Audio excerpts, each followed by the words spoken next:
बोलिए चटपट माता की जय हो।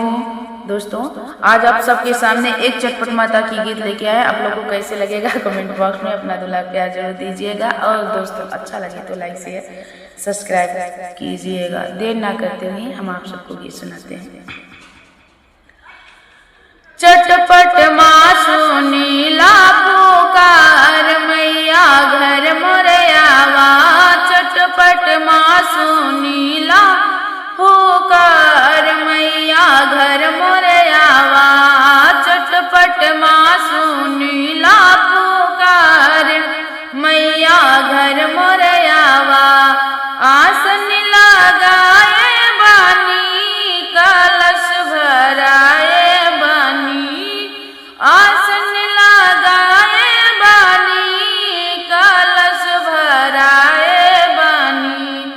चुन चुनी फूलावन के हार मालिन से गुछवावा।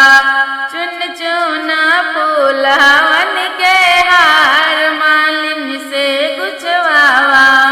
चटपट मासू नीला पुकार मैया घर मोरयावा। चटपट मासू नीला पुकार मैया घर मोरयावा। चुनरी मांगाए बानी पियरी रंगाए बानी। चुनरी मांगाए बानी पियरी रंगाए बानी। संग संग सोलो सिंगार भर थाल चढ़ावा। संग संग सोलो सिंगार भर भर थाल चढ़ावा। संग संग सोलो सिंगार भर भर थाल चढ़ावा। चटपट मासू नीला पुकार मैया घर मोरयावा। चटपट मासू नीला पुकार मैया घर मोरयावा। चटपट मासू नीला पुकार मैया घर मोरयावा। मावा मांगाए बानी भोग लगाए बानी। मावा मांगाए बानी भोग लगाए बानी।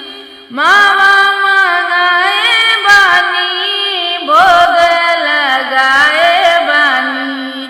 भजना में गूंजी जाए कार महिमा कथा सुनावा। भजना में गूंजे जाए कार महिमा कथा सुनावा। भजना में गूंजी जाए कार महिमा कथा सुनावा। चटपट मासू नीला पुकार मैया घर मोरयावा। चटपट मासू नीला पुकार मैया घर मोरयावा। चटपट मासू नीला पुकार मैया घर मोरयावा। शीश झुकाए बानी चरणन में आई बानी।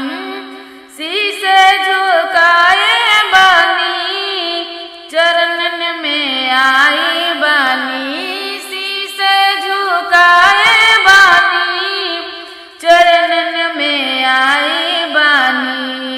हृदय से विनती बारंबार नैया पार लगावा।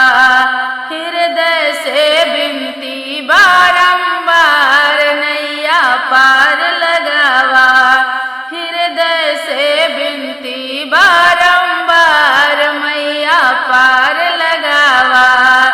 चटपट मासू नीला पुकार मैया घर मोरयावा।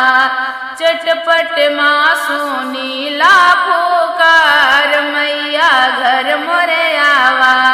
चटपट मासू नीला पुकार मैया घर मोरयावा। बोलिए चटपट माता की जय हो।